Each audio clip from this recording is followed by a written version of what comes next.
Didukung oleh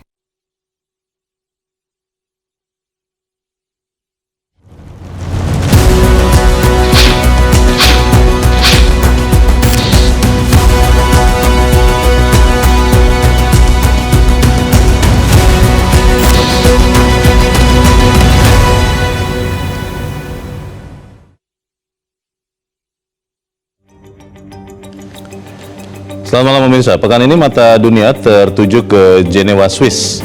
Jika tidak ada perubahan, maka hari Jumat 19 Juni akan dilakukan penandatanganan kesepakatan untuk mengakhiri perang antara Amerika Serikat dengan Iran.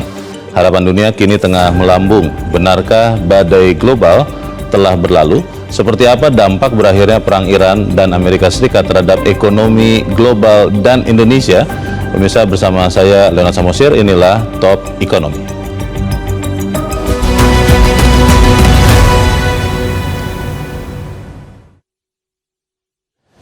Pemirsa, rencana deklarasi perjanjian damai antara Amerika dan Iran di Jenewa, Swiss sangat ditunggu-tunggu dunia, termasuk kita Indonesia yang berharap ekonomi global kembali stabil.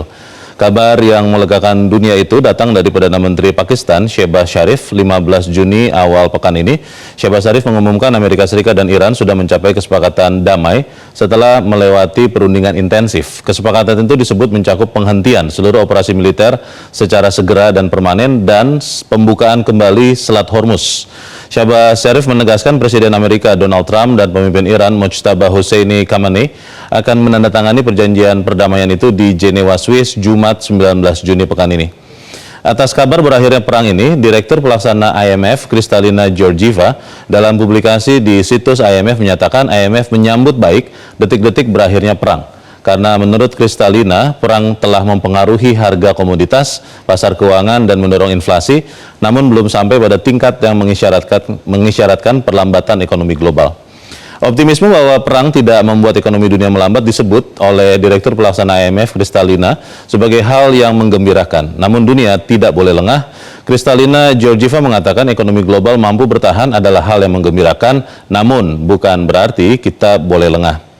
Dunia tidak boleh lengah karena menurut Kristalina Georgieva, perang Amerika-Iran telah membawa dampak nyata beberapa bulan terakhir, meski sekali lagi tidak sampai memperlambat perekonomian dunia.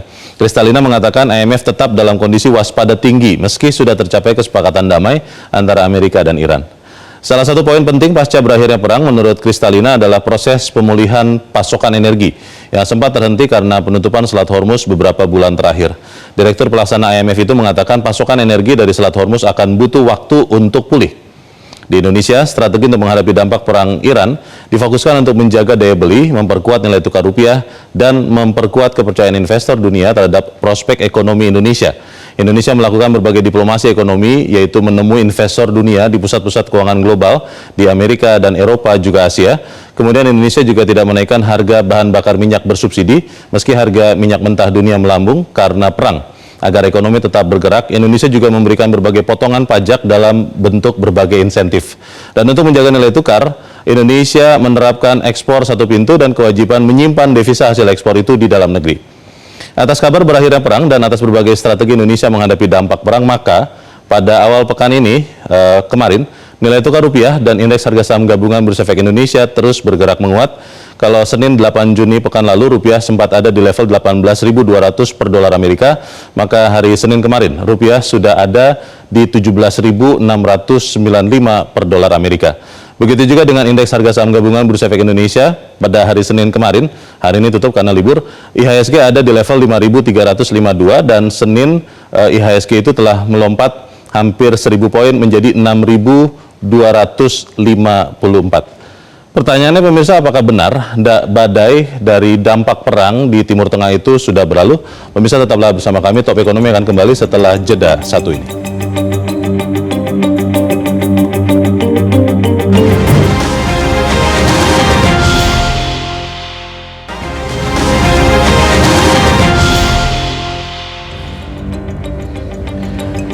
Pemirsa, malam ini telah hadir 4 orang narasumber di Studio 1 Metro TV. Yang pertama yang duduk paling dekat dengan saya, mantan Menteri Keuangan Republik Indonesia Fuad Bawazir. Pak Fuad, selamat malam. Selamat malam. Sehat ya Pak? Alhamdulillah. Terima kasih sudah hadir. Kemudian telah hadir bersama kita tenaga ahli utama Badan Komunikasi Pemerintah Republik Indonesia, Fitra Faisal. Mas Fitra, selamat malam. Selamat malam Bang Leo. Pakai baju hitam bukan karena tanda apa-apa ya? Oh bukan, karena sehat-sehat ya? Di lemari ketemunya. Di lemari ada yang baju hitam. Baik, terima kasih sudah hadir. Kemudian juga telah hadir bersama kita Ketua Bidang Ketenagakerjaan APindo, Asosiasi Pengusaha Indonesia, Bob Asam. Pak Bob, selamat malam. Selamat malam. Terima kasih sudah hadir Pak, dari sekian negara ya, sebelum dari sini ya. Terima kasih sudah hadir. Dan kemudian ada bersama kita juga last but not least, Direktur Eksekutif CSA Institute, David Sutantio. Mas David, selamat malam. Selamat malam. Terima kasih sudah hadir. Senyumnya sumringah karena tadi IHSG sudah naik 1000-an poin begitu ya? Betul, sudah rebound. Tapi masih losing kali? Enggak sih, sudah hijau. Oh enggak juga, oke. Baik, saya ingin bertanya dulu ke Pak Fuad. Pak Fuad, kalau kita lihat perjanjian damai akan ditandatangani Jumat ini Pak, antara Amerika dan Iran. Pertanyaannya, apakah secepat itu juga pemulihan harga minyak mentah dunia, atau kira-kira menurut pengalaman Bapak dulu seperti apa Pak? Saya rasa dua-duanya ini memang udah sampai perang. Amerika dan Iran? Iya, dan dua-duanya sudah harus segera menghentikan perang. Dan itu kalau Amerika terutama dari kacamata ekonomi. Biasanya kalau perang, kalau udah kacamata ekonomi udah bahaya, berhenti kan. Kita udah tahu lah semua Amerika itu mesti berhenti itu dari itu. Jadi apalagi perang itu kan sebenarnya bukan untuk kepentingan murni Amerika gitu. Jadi mesti berhenti. Nah kalau harga minyak itu memang selama ini riwayatnya begitu. Kalau ada optimisme turun naik harga minyak itu cepat aja gitu kan. Jadi memang ya ini sudah sesuatu yang wajar saja gitu. Drop. Kan sekarang sudah turun Pak. Kalau dilihat di Bloomberg Pak, malam ini sudah di bawah $80 lagi tuh Pak harga WTI. Iya udah pada turun. Texas Intermediate itu sudah 77-an. Kalau ini kan Brent sudah 80-an kan gitu. Emang itu kan cepat, kalau ada apa-apa itu cepat gitu. Harga-harga minyak itu reaksinya itu cepat. Tapi kan yang kita harapkan itu, dan itu sebenarnya di luar negeri itu memang kalau di luar negeri itu biasanya seketika itu sudah pada naik dari dulu gitu loh. Makanya di Amerika itu kan udah berat bener, dari rata-rata perjalanan mungkin 3 ya tadinya ya. Sekarang udah bangsa 4,5 kayak gitu kan. Jadi kan naiknya udah luar biasa bener gitu kan. Udah pastilah tekanan luar biasa itu kepada presidennya, itu udah stres tuh presidennya gitu. Nah kalau Iran itu untung kan, terus terang aja dari kacamata Iran ini, untung dia punya Selat Hormuz. Gitu loh. Kalau nggak punya Selat Hormuz, dia nggak ada senjatanya itu yang ampuh. Daya tawarnya ya. Nggak ada daya tawar yang ampuh kayak begini kan. Selat Hormuz, dan itu semua dunia kan, cadangan minyak Amerikanya kurang.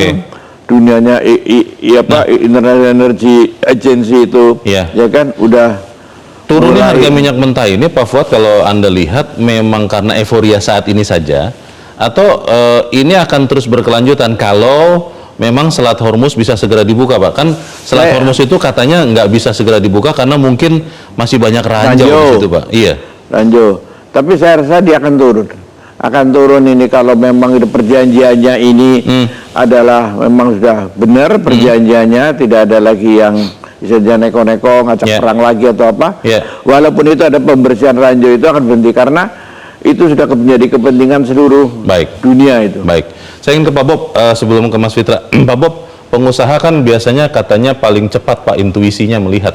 Kalau Anda melihat perjanjian damai ini akan segera berapa cepat berdampak ke pembaikan ekonomi Indonesia Pak? Yang pertama saya setuju ya, disampaikan oleh Pak Fuad ya tadi. Ini udah lelah nih dua belah pihak. Nah kebetulan saya baru dari Jenewa ya, mengikuti International Labour Conference. Nah saya memilih pesawat yang transit di Timur Tengah. Walaupun banyak yang bilang, oh ini berisiko nih, tapi kok saya confidence bahwa perang itu sudah berakhir. Dan memang aman? Aman dan penuh. Ya. Dan tiketnya juga very kompetitif ya, daripada long flight dari Singapura atau dari Thailand ya. Dan saya lihat bagaimana negara Timur Tengah itu berusaha memanfaatkan momentum pemulihan itu lebih awal. Ya. Nah ini yang kalau kita lihat tiketnya itu bisa 1/4 dari long flight yang dari Singapura. Lebih murah jauh ya? Hanya tinggal Lebih jauh, 1/4, Pak? bahkan harga tiketnya itu sama dengan tiket yang saya cari hari Rabu. Saya mau ke Semarang hari Rabu, bisnis kelas, 17 Dari juta. Jakarta. Oke. Bayangin harga tiket di kita itu sama dengan tiket ke Timur Jenewa, ya. Jadi maksud Jenewa saya malah. ini kan intuisi ya. Intuisi itu kita berharap bahwa kita bisa bergerak di depan curve ya, in front of the curve itu. Itu yang kita harapkan dari dunia usaha. Tapi di lain sisi ini kan badainya ada di perang Timur Tengah gitu loh. Ombaknya baru nyampe di dunia usaha sekarang. Di Indonesia? Indonesia, ya. Terakhir kan suku bunga Bank Indonesia naik, harga energi naik, terus juga shortage supply, ya. Jadi kita hampir menghadapi yang kita sebut dengan perfect storm nih di dunia usaha nih. Ya, jadi di satu sisi kita harus berusaha untuk curi, ya, kesempatan. Yang di lain sisi kita juga harus memperbaiki porak-porandanya dunia usaha sektor real akibat adanya perang di Timur Tengah. Walaupun tidak mengenakan Pak Bob, tapi ini harus ditanyakan kan, Satgas PHK itu kan sudah disiagakan begitu ya? Itu akan tetap akan terjadi PHK atau dengan perkembangan terakhir ini itu bisa terhindarkan, Pak? Jadi begini, kita sudah ada pembicaraan juga dengan Pak Menteri Tenaga Kerja mengenai Satgas PHK.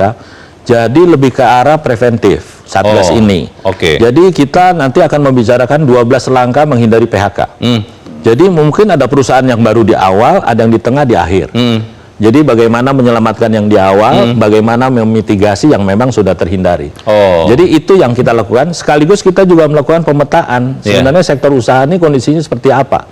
Apa yang bisa ditolong? Jadi Satgas PHK bukan melulu masalah PHK-nya, ya, tetapi mitigasinya dan preventifnya dan kebijakan apa yang memang diperlukan. Nanti kita lebih jauh ke situ. Saya ke Mas David. Mas David, kalau pemain bursa, investor bursa itu kan lebih cepat lagi daripada pengusaha karena cepat sekali liquid. IHSG sudah naik, rupiah juga sudah menguat. Tapi pertanyaannya adalah seberapa yakin investor, terutama dari dalam negeri, bahwa berakhirnya perang Amerika-Iran ini akan sangat baik dan berkelanjutan untuk bursa? Iya, jadi sebenarnya kalau lihat kemarin ya sentimennya lah, pekan lalu itu lebih karena kita melihat pemerintah sudah mulai mengeluarkan kebijakan-kebijakan yang terukur dengan kenaikan yield, kemudian ditambah lagi dengan kenaikan harga BBM yang non subsidi, ini menyebabkan kita melihat kebijakannya sudah mulai bisa terukur nih. Nah, alhasil IHSG-nya menguat. Nah, itu belum memperhitungkan faktor Iran dan US ini bisa berdamai. Karena baru saja nih ya? Karena baru saja. Nah, kalau ini terjadi, ini tentu pasti akan menambah boostingan lagi bagi IHSG untuk kedepannya. Karena kemarin kita belum hitung sampai ke sana. Apalagi kalau sampai memang bisa damai dan harga minyaknya sudah stabil di 70-80-an, itu berarti estimasi kita terhadap tekanan fiskal kita yang sangat berat dan lain sebagainya itu bisa terhilang. Dan dalam hal ini adalah ini yang ditunggu-tunggu sebenarnya oleh market. Jadi kalau misalnya kembali back to the normal, ya IHSG-nya mungkin akan semakin melanjutkan rally-nya. Gitu. Bagaimana dengan minat investor asing? Karena informasi yang kami dapat, beberapa hari IHSG menguat, rupiah juga menguat, tapi masih lebih banyak itu investor domestik tuh. Investor asingnya sudah masuk lagi, atau masih secara net itu masih mereka di luar Indonesia? Ya, jadi kemarin memang euforianya investor domestik yang lakukan ya. Nah, sedangkan untuk investor asing sendiri kemarin masih melakukan aksi jual di awal pekan. Tapi kemarin saya lihat terakhir di perdagangan Senin itu sudah mulai capital inflow juga ke dalam. Ini saham ya? Saham. Jadi kalau misalnya kita melihat apabila nanti dari MSCI kemudian dari FTSE juga memberikan sentimen yang positif, ini tentu mereka akan siap lagi untuk kembali masuk ke pasar saham Indonesia. MSCI itu yang meringkat rating bursa. MSCI ini yang bikin indeks. Bikin indeks. Jadi kalau Anda investor asing berapa persen pasif fund Anda yang bisa ditaruh di Indonesia gitu. Dan itu sempat menekan IHSG juga ya? Dari awal tahun itu. Dari awal tahun? Iya. Mas Fitra, sebelum nanti saya ke rating ini, karena rating ini juga sesuatu yang sangat serius. Pemerintah melihat dampak dari perang Amerika-Iran yang kita harapkan benar-benar berakhir Jumat ini, itu akan berapa lama sampai ke Indonesia dampak baiknya? Karena seperti tadi kata Pak Bob, ombak besarnya itu justru baru nyampai ke Indonesia sekarang. Bagaimana? Iya, bisa segera ya. Jadi yang tadi disampaikan oleh Pak Bob itu mungkin kalau kita lihat dari sisi pertama cost of financing akibat dari suku bunga Bank Indonesia kemarin yang terpaksa kita naikkan kan. Kemudian juga kalau kita melihat selisih antara Producers Price Index dengan Consumer Price Index, terakhir Producers Price Index di angka 5,76%, sementara untuk konsumernya di 3%. Artinya ini masih ada gap yang mana itu sementara ini ditanggung oleh para pengusaha, belum ditransmisikan ke level konsumen. Nah itu ombaknya di situ karena memang salah satunya berasal dari sisi energi ya. Nah, tetapi kalau kita melihat dari sisi indikator makro ya, sebagaimana yang juga sering saya sampaikan di sini, bahkan beberapa kali bisa lihat jejak digitalnya bahwa kita sudah melihat bahwa di bulan Juni itu memang sudah berakhir ya, karena memang pertama perang Teluk itu biasanya selesai di musim semi. Yang kedua, kalau kita melihat juga dari tekanan ya, logistik di US ya, keberadaan dari USS Lincoln dan USS Ford itu maksimum 2,5 sampai 3 bulan, yang mana masuki bulan Juni itu sudah selesai semuanya. Yang tadi yang bahasanya Pak Fuad ya semuanya sudah lelah. Nah, untuk itu maka kita bisa melihat ya tekanan pada rupiah juga sudah mulai berkurang. Karena apa sih yang membuat rupiah itu tertekan ya? Pertama dari US Treasury Yield. Nah, US Treasury Yield ini kemarin kita sudah perbaiki ya kurva imbal hasilnya. Sekarang di SBN itu 7,14%, terakhir bahkan sempat 7,4%. Karena Bank Indonesia naikkan suku bunga BI rate. Bukan karena Bank Indonesia, tapi karena dalam hal ini bauran kebijakan antara pemerintah dan Bank Indonesia sudah memutuskan untuk membuat imbal hasil lebih menarik. Jadi imbal hasil obligasi imbal hasil obligasi 10 tahun. Yang sebelumnya ditahan di 6,7%. Yang tadi bahasanya Pak David adalah ini tidak mencerminkan risiko dan tidak mencerminkan kondisi yang sebenarnya. Dan ketika itu dibuat lebih menarik, maka sudah ada inflow nih dari tanggal 2 Juni sampai tanggal 11 Juni ya, terakhir yang data yang saya tangkap.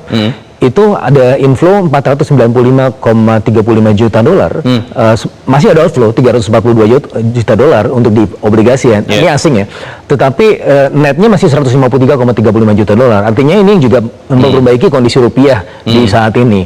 Nah, dan di sisi yang lain US Treasury Yield juga turun di sana. Sementara di sini kita naik yieldnya, di sana juga turun karena risikonya yang berkurang kan, karena akibat dari sisi tekanan geopolitik yang juga mereda. Nah, itu hitungan saya, bukan hitungan pemerintah. Sebelumnya juga saya sempat sampaikan di Metro TV, itu tekanan 225 basis point. Dan ketika itu mereda ya, pertama imbal hasil, yang kedua juga ada efek geopolitik, yang sebelumnya 18.190 against US dollar ya. Kalau hitungan saya itu 225 basis point untuk dari sisi US Treasury Yield, disparitasnya dengan SBN. Terus yang kedua, tekanan geopolitik itu dari sisi oil price 180 basis point, dari sisi VIX itu 117 basis point. Jadi kalau kita merujuk dari yang posisinya di yang paling peak 18.200, itu semua sejalan gitu. Jadi ini data sains saja. Nah, dalam konteks itu maka penjalanan dalam konteks lebih optimis itu sebenarnya kita bisa rasakan dengan segera. Tapi tetap saja memang perlu kita pahami juga bahwa apa yang dirasakan oleh dunia usaha ini juga tadi kita juga melihat ombaknya memang baru kerasa ya. Tapi di sisi yang lain, kalau dari sisi indikator makro ini sudah mengalami perbaikan, mudah-mudahan apa yang dirasakan dunia usaha ini ya akan tapering juga dalam sebulan 2 bulan ke depan. Kalau ada yang mengira Mas Fitra bahwa inflasi di semester kedua atau di akhir triwulan kedua ini Juni ya, itu akan double digit karena melihat ada harga-harga yang nanti akan naik karena dampak dari dolar yang sempat 18.000 sekian, minyak mentah yang sempat 100 dolar.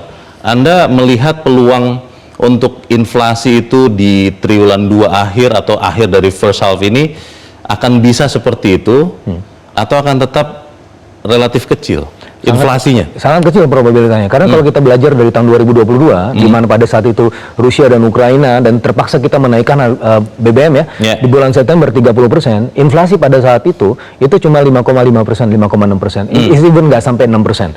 Ya, apa yang kita lakukan, yang juga akan kita lakukan sekarang, kita lakukan di zaman itu, di periode itu 2022, adalah kita melakukan intervensi di komoditas yang volatile. Salah satunya cabai. Kita menanam cabai dari bulan Agustus, Bung Leo ya. Ingat waktu itu himbauan Pak Jokowi untuk menanam cabai, kesannya ini ngapain kita nanam cabai ya? Padahal cabai itu komponen volatile food yang paling signifikan.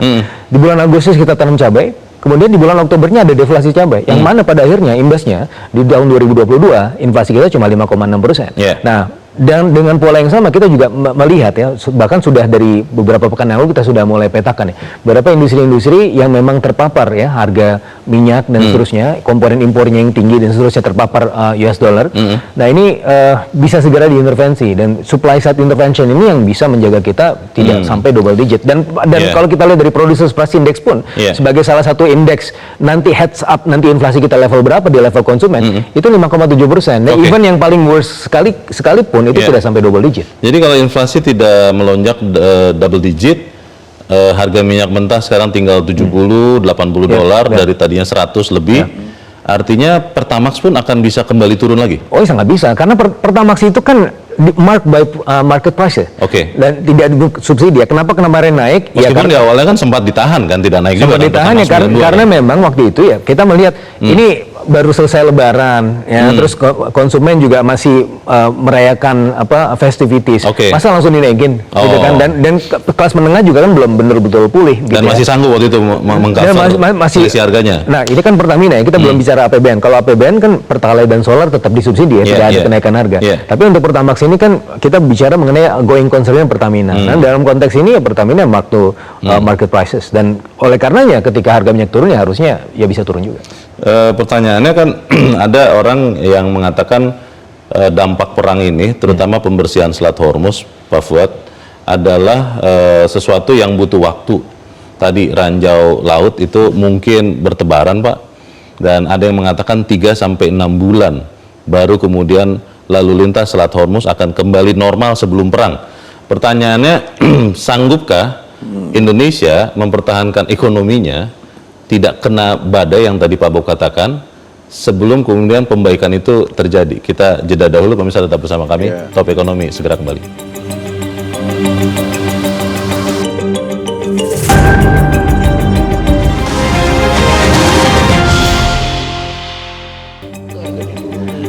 Terima kasih Anda masih bersama kami di Top Ekonomi. Saya ingin langsung ke Pak Fuad. Pak Fuad, ketika harga Pertamax yang harusnya bisa turun lagi tapi belum turun, itu beberapa teman Pak sudah mulai switch Pak ke Pertalite, dan walaupun sebenarnya kan harusnya itu nggak bisa karena My Pertamina itu untuk CC sekian itu sebenarnya nggak bisa Pak. Pertanyaannya Pak, kalau kemudian harga Pertamax ini tidak segera turun, karena kan katanya di Indonesia yang mudah naik ini susah sekali turunnya, itu kira-kira dampaknya seperti apa ke ekonomi kita Pak? Ya memang kalau harga itu naikin itu biasanya mudah, tapi kalau nurunin itu biasanya susah ya. Tapi begini, kalau Pertalite ini yang diserbu, ya, karena itu harga Pertamax ya tidak diturunkan lagi belum gitu ya. Ini harus ditambah. Pertalite itu konsekuensi daripada pemerintah. Porsi Pertalite-nya ditambah? Tambah. Berarti subsidinya ditambah, Pak? Iya. Kompensasinya ditambah? Iya, memang harus begitu. Tambah Pertalite, karena ini lagi gembur ke sana, karena orang juga Pertalite, kalau ini harganya Pertamax atau nanti harganya kan sudah turun, mudah-mudahan di dunia cepat turun, jadi turunkan. Gitu. Pak Fuad, soal supply dolar, Pak, untuk Indonesia, kan salah satu targetnya dengan pengenaan DHE yang devisa hasil ekspor yang lebih ketat, berbarengan dengan Danantara Sumber Daya Alam Indonesia, itu bisa menambah pasokan dolar di Indonesia. Pertanyaannya Pak, ketika kita melihat ada perlambatan di Tiongkok, kita melihat ada efek juga perang dagang dari kondisi geopolitik, bagaimana itu bisa memastikan memang pasokan dolar di Indonesia bisa meningkat sehingga yang sekarang 17.800, 17.700 dolar itu tidak kembali lagi ke 18.000 atau bahkan lebih, Pak Fuad? Ya kalau kita ini kan soal cerita supply and demand dolar, atau kalau stoknya nggak ada gimana kalau bisa kan naik. Makanya kalau DSI itu kan rencananya mulia sekali, ya kan. Saudi cuma punya ekspor minyak, semuanya tapi terkumpul devisanya. Benar-benar masuk. Dolarnya stabil. Qatar itu apa? Cuman gas, stabil. Kita diberi kekuatan sama Tuhan, semuanya ada. Ekspornya semua macam, tapi duitnya kan nggak ngumpul di sini. Dolarnya nggak masuk Indonesia? Nggak masuk Indonesia. Kalau itu dimasukin semuanya, dan ini kan sudah dihimbau berpuluh-puluh tahun. Terus di luar negeri, nanti di luar negeri dolarnya disimpenin, dan yang nyimpenin juga cuma berapanya gelintiran orang, gitu kan. Nanti makanya Singapura menjadi investor terbesar di dunia kepada Indonesia adalah Singapura. Nah, negara sekecil gitu masa investor terbesar, karena kan investornya duit itu juga dari Indonesia jadi ke dolar. Kita udah tahu semuanya lah itu kayak begitu kan. Nah, kalau ini cuman mau dijadikan masuk ke DSI, akan ketahuan dolar masuk ke sini. Udahlah, itu para lobis apa ya, berhentilah berlobi-lobi begitu. Banyak lobby, Pak? Ya sudah. Banyak lobby supaya DSI tidak berfungsi atau bagaimana? Iya, kalau kira-kira mau akan menunda ataupun apa ya sudahlah. Kita asumsikan aja, kalaupun paling nggak ini himbauan. Janganlah. Kembalikan aja semuanya ke ini. Kalau kita ke sini semuanya, stok dolar akan cukup, kadang-kadang bisa naik. Ya kan, kayak Saudi, Qatar dan sebagainya itu. Ya sudah, sekian dolar akan stabil bener. Nah, ini demi kepentingan rakyat banyak semuanya supaya insaf lah gitu. Itu harapan kita bersama. Tapi Mas David, kalau bicara dolar rupiah, kan banyak orang mengatakan penguatan rupiah yang terjadi karena Bank Indonesia naikkan 0,5%, 0,25%, bahkan banyak yang meyakini di akhir pekan ini akan naikkan lagi 0,5%. Jadi total 125 basis poin. Itu memang akan sustain penguatan rupiah yang berdampak kepada saham-saham juga di Bursa Efek Indonesia, atau pemain pasar melihatnya seperti apa? Ya, jadi kami di market ini kita bicara kalau rupiah ini terkait dengan sentimen ya. Jadi sentimennya itu adalah kemarin itu yield yang ada di Indonesia itu tidak imbang dengan faktor risiko yang ada di Indonesia. Obligasi ya? Obligasi. Lalu kemudian selain itu juga mereka melihat juga kebijakan government ini kan ada ancaman untuk rating dan lain sebagainya. Nah, itu tidak imbang, dan kemudian kebijakan yang mana nih? Kebijakan fiskal, moneter, atau gabungan? Ya, mereka melihat begitu harga minyak naik, tekanan terhadap fiskal kan pasti akan tinggi. Nah, kemudian pemerintah juga memutuskan, sebenarnya ini bagus ya, memutuskan untuk tidak menaikkan harga BBM. Itu kan nambah tekanannya juga ke fiskal. Nah, ini yang menyebabkan mereka berpikir, oh, Indonesia pasti akan bisa melewati defisit 3%-nya. Dan kemudian ada juga simulasi-simulasi kita pasti akan menarik utang secara agresif dan lain sebagainya. Nah, itu yang menyebabkan akhirnya mereka agak sedikit kurang confidence. Nah, dalam hal ini tentu yang dilakukan BI kemarin kan 50 basis poin tidak berdampak. Lalu kemudian dilakukan harmonisasi, di adjustment untuk yieldnya, kemudian kebijakan pemerintah juga jauh lebih predictable. Di antaranya akhirnya Pertamax mau tidak mau harus dinaikkan. Kemudian juga kita lihat ada efisiensi di sana sini yang dilakukan oleh pemerintah. Nah, ini kan kebijakan yang sifatnya predictable. Jadinya akhirnya kembali, berarti Indonesia ini bisa diprediksi. Nah, begitu bisa diprediksi, ya mereka bisa menghitung berapa sih nilai wajar harusnya untuk rupiah dan lain sebagainya. Dan itu menyebabkan akhirnya rupiah berangsur-angsur lepas tekanannya. Sebelumnya kan apapun yang dilakukan tetap di atas 18.000. Setelah itu kan langsung mulai turun.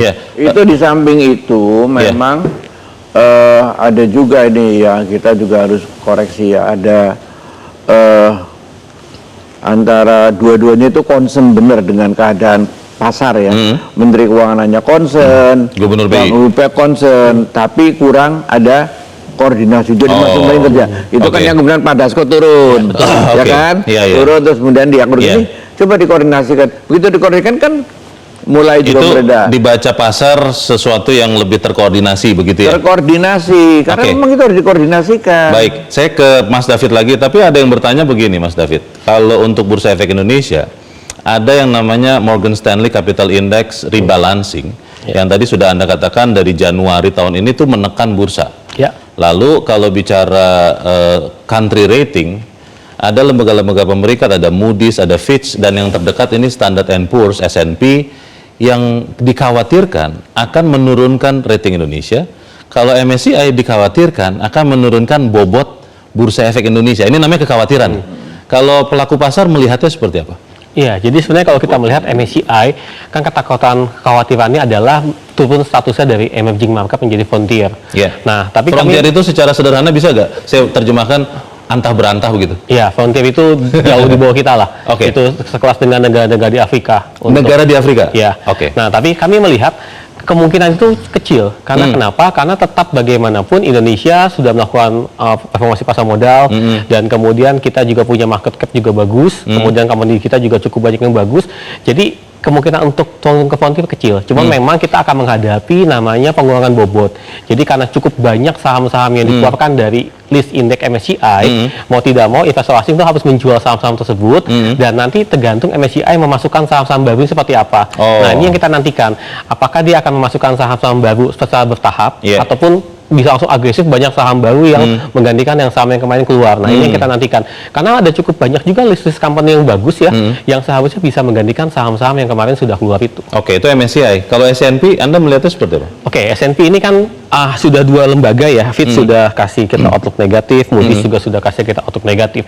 Tapi kan sebenarnya konsepnya kan lagi-lagi mengenai predictability, bagaimana kebijakan ini bisa berjalan. Nah, kalaupun nanti sampai Fitch itu memberikan sampai misalkan di outlook-nya dibuat negatif, itu kan bukan final death sentence ya. Itu menjadi teguran bagi kita untuk bagaimana kita bisa mengkomunikasikan kebijakan dengan lebih baik, menjalankan kebijakan dengan lebih baik. Tapi overall, sebenarnya kalau saya melihat, selama nanti pemerintah ini bisa predictability, kemudian juga untuk bagaimana kebijakan bisa lebih prudent lagi, nah nanti mereka pasti akan koreksi kembali dan bisa di-upgrade outlook-nya untuk Indonesia. Oke, Pak Bob, dampak dari rupiah yang sempat menyentuh 18.000 kan pasti berdampak ke dunia usaha, Pak. Kemudian juga dari mahalnya biaya energi, Pak. Secara umum, kondisi kesehatan dunia usaha Indonesia itu seperti apa sekarang, Pak? Apakah PHK tadi yang disiapkan itu most unlikely atau bisa jadi kejadian? Ya, kalau di pasar modal kan kalau recovery itu bisa dalam waktu 1 hari, Cepat. 1 bulan, ya Betul. kan. Tapi sektorial kan makan waktu. Iya.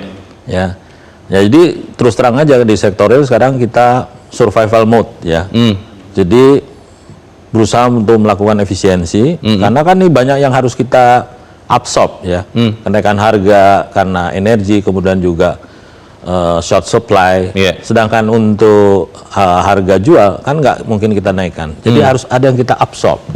Jadi kita melakukan efisiensi dan peningkatan produktivitas, dan mungkin ini akan makan waktu bukan bulan, bertahun-tahun ini. Ya, kita harus melakukan efisiensi dalam rangka untuk catch up. Meskipun misalnya kalau harga BBM-nya turun, Pak Bob, kan harga minyak mentahnya sudah turun nih. Kalau nanti BBM-nya misalnya ya turun begitu, itu tidak langsung berdampak. Tetap aja kita butuh waktu untuk repositioning lagi posisi kita. Karena masalahnya begini. Ini salah satu indikator aja ya, perusahaan-perusahaan multinational company yang beroperasi di Indonesia. Ya, ini melakukan konsolidasi regional dan global. Yang tadinya mungkin beroperasi di 5 negara, sekarang mereka ciutkan hanya beroperasi di 2 negara atau 3 negara. Ya. Nah, apakah mereka akan tetap stay di Indonesia atau meninggalkan di Indonesia?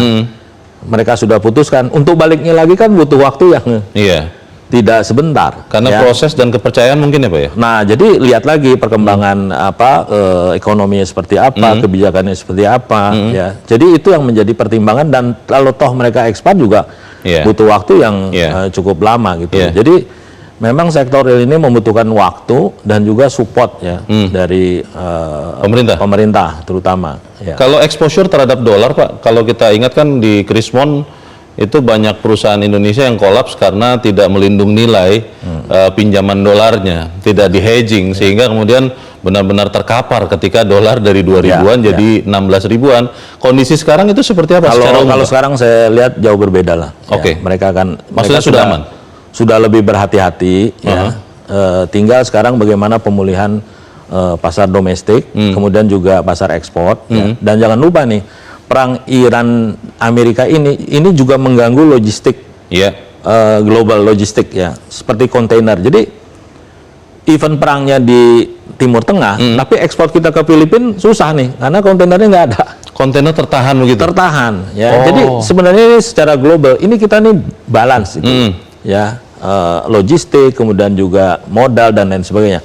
Jadi ada riak sedikit aja itu gangguannya luar biasa. Biaya-biaya logistik juga akan naik gitu loh. Nah, ini yang kita hadapi di dunia usaha. Ancaman krisis, Pak, ada yang masih menyuarakan bahwa Indonesia mungkin bisa menghadapi krisis.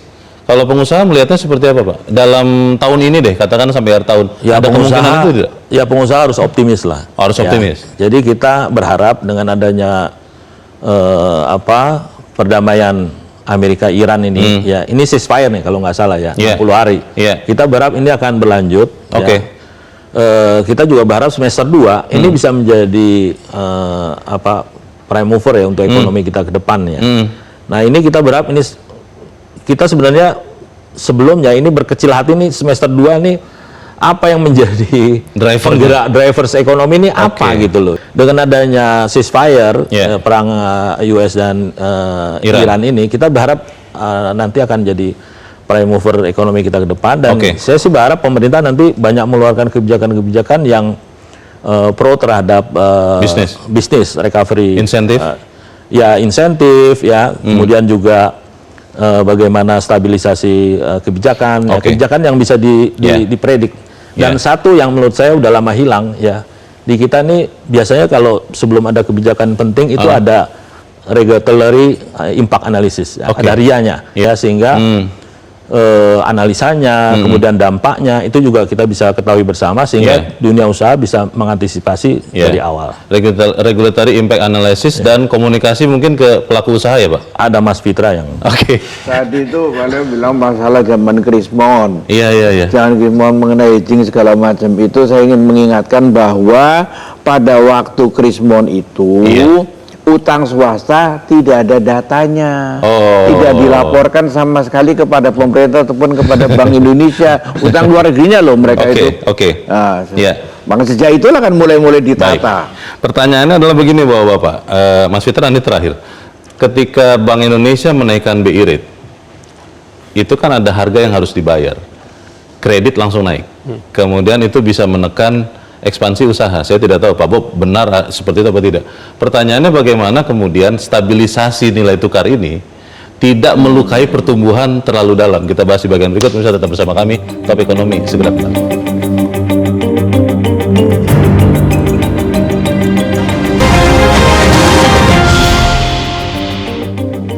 Terima kasih Anda masih bersama kami di Top Ekonomi, dan kita ada di bagian akhir diskusi kita malam ini. Mas Fitra, kalau mendengar dari pandangan tiga narasumber yang lain, pemerintah memang sudah mengantisipasi persis atau masih juga meraba-raba mengikuti perkembangan yang ada? Ya, kalau kita bicara mengenai kebijakan itu selalu data driven ya. Bahkan Pak Presiden sejak tahun 2025 sudah mengantisipasi ya pergerakan geopolitik ini, dan juga dalam beberapa pertemuan rapat kabinet bahkan ya, yang waktu itu saya juga hadir bersama Pak Fuad, beliau sudah menginstruksikan bahwa ini rupiah memang harus ditangani dengan segera. Makanya beberapa pekan setelah itu ya ada konsolidasi yang juga dipimpin juga oleh Pak Dasko ya, salah satu untuk mempertemukan dua elemen otoritas yang sebenarnya saling independen ya, tetapi ya harus ada koordinasi juga kan, biar bagaimanapun. Yang sebenarnya kerjasamanya sudah bagus kan? Sudah bagus, tapi dibuat lebih bagus lagi ya. Salah satunya adalah diperlihatkan, dan juga kemudian ada produknya. Produknya adalah perbaikan dari kurva imbal hasil yang langsung direspon oleh pasar ya, dengan baik. Nah, oleh karenanya ke depan kita juga melihat ya, dan tadi masukan Pak Bob bagus sekali bahwa kita juga harus melakukan ya, antisipasi dari awal dalam hal ini. Kalau dalam proses pembuatan kebijakan ada yang disebut sebagai regulatory impact assessment itu yang biasa sekali dilakukan. Nah, ini mungkin bisa dilakukan lagi ya dengan lumayan intensif ya, karena ada beberapa kebijakan yang memang sifatnya memang perlu segera, tetapi ada beberapa kebijakan lain yang memang harus complete foresight-nya harus. Sekarang kan Bank Indonesia, Mas Fitra, sudah beralih nih dari pro growth untuk saat ini jadi pro stability dengan menaikkan BI rate begitu rupa. Itu kan ada harga yang harus dibayar. Kenaikan suku bunga kredit pasti akan meningkat.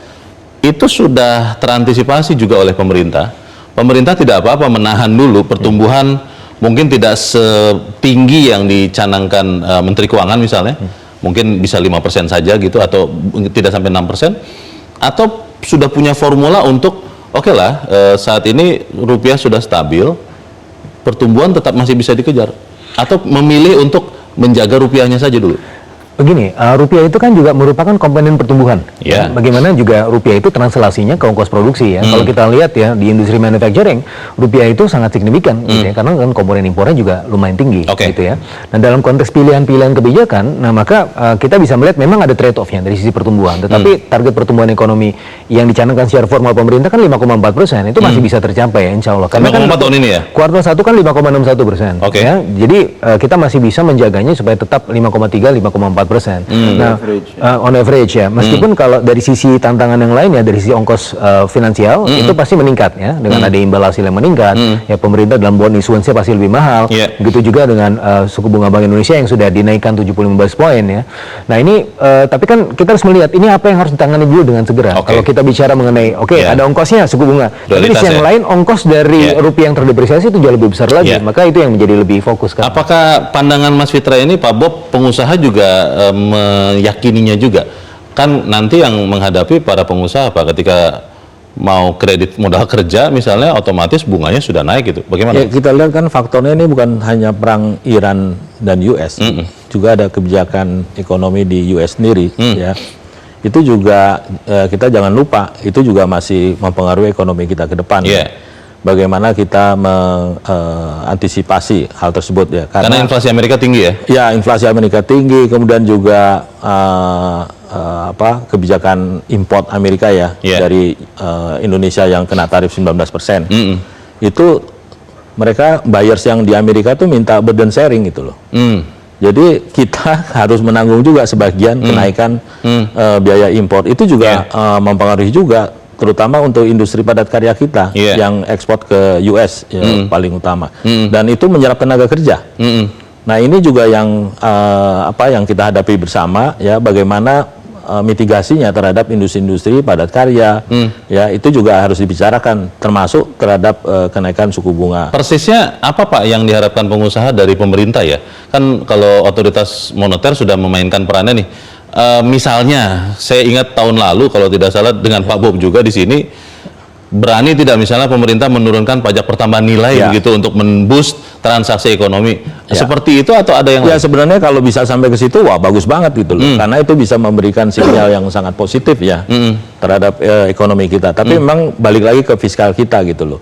Nah, yang kita harapkan sebenarnya di pemerintah itu bisa melihat sektor-sektor mana yang bisa memberikan multiplier effect. Jadi kalau dikasih insentif, dia bisa memberikan multiplier effect, bahkan bisa meningkatkan revenue kepada pemerintah.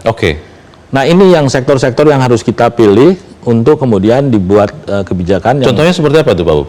Ya saya nggak enak, karena saya di sektor otomotif, saya ngomong otomotif lagi. Ya nggak apa-apa kan? Kalau memang itu harus ada kajian.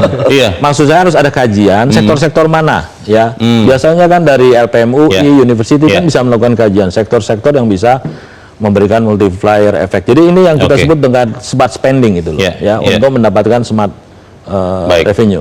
Mas David, yang harus lagi dilakukan oleh otoritas bursa ya, saya bilang pasar modal, yang para pelaku melihat harus dilakukan apa lagi? Oh, ada banyak yang bisa mereka lakukan. Di antaranya adalah mungkin yang paling simpel adalah untuk meningkatkan capital inflow, bisa dengan mempermudah bagaimana institusi foreign ataupun individu dari foreign itu bisa invest langsung ke Indonesia. Nah, lalu kemudian bisa juga untuk seperti insentif seperti pajak dividen, itu juga harus bisa diturunkan.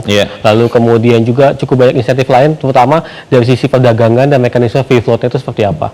Jadi memang banyak yang bisa mereka lakukan, yang kalau misalnya ini dilakukan, tentu ini akan mempermudah arus modal asing tuh untuk masuk ke sini. Kalau sekarang kan barrier-nya kan orang asing tidak bisa langsung direct ke sini, harus pakai fund, dan fundnya juga mengikuti beberapa rules. Nah, ini yang kalau bisa diubah entry barrier-nya ini akan meningkatkan capital inflow ke Indonesia sendiri. Itu ya keyakinannya ya. Capital gain juga. Pajak capital gain juga sama. Oh, supaya dikurangi.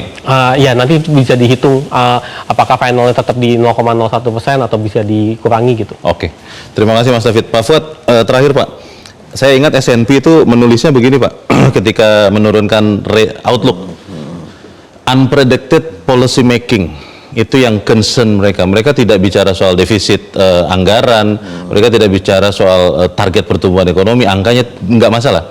Anda melihat yang terjadi dari saat itu sampai sekarang sudah menjadi semakin predicted dalam pengambilan kebijakan khususnya fiskal, pemerintah dan juga moneter, atau ada yang masih harus diperbaiki Pak, menurut Anda? Saya melihatnya bahwa meningkatkan koordinasi fiskal dan moneter. Artinya ya juru bicaranya lah katakanlah, itu kan ada Gubernur BI dan Menteri Keuangan, itu ditingkatkan terus. Saya rasa ini akan menambah juga kepercayaan kepada pasar. Dan ini mungkin akan meningkatkan juga kan ke penerimaan daripada masyarakat kepada kebijakan-kebijakan pemerintah itu. Itu yang saya harapkan. Saya rasa itu akan cukup efektif lah. Ya. Di samping itu juga tentunya sektor realnya itu harus dibenahi, itu yang dibilang oleh Pak Bob itu tadi ya, supaya dibenahi sektor realnya. Nah, faktor yang lain yang harus diperhatikan adalah jangan sampai ada, karena prospek ini kan dilihat dari kalau ada kekhawatiran, kalau ada apa-apa. Makanya harus diperhatikan mengenai ketersediaan bensin, jangan sampai pada antri bab. Kayak di Amerika harganya tuh udah naik semuanya tuh, naiknya luar biasa. Kalau di kita wah udah nggak karu-karuan tuh, rakyat nggak sanggup. Di Amerika di mana-mana kan naik, tapi barangnya ada. Gitu kan. Kalau di kita murah barangnya nggak ada, percuma juga kan. Sama saja ya. Nah, jadi kita alhamdulillah sudah tidak naik. Rakyat Indonesia harusnya sudah senang sekali karena di mana-mana barang naik kan, harga-harga barang-barang minyak ini. Kita itu harus dicukupin. Kalau orang rakyat pindah ke Pertalite-nya ditambah. Kalau ini pertama harga turun, ini cepetan diturunin. Dengan begitu kita keadaannya akan tidak ada kejadian sesuatu baik. Itu juga nanti dari SP itu akan outlook-nya kan bagus juga. Baik, kita harapkan apa yang kita bicarakan di sini juga bisa menyumbangkan perbaikan bagi kondisi ekonomi kita. Mas David terima kasih, Pak Bob terima kasih, Mas Vita terima kasih, dan Pak Fuad terima kasih. Dan pemirsa, demikianlah akhir dari Top Ekonomi untuk malam ini. Atas nama teman-teman yang bertugas, saya Leonard Samusi mengucapkan terima kasih untuk kebersamaan Anda. Selamat malam, sampai jumpa.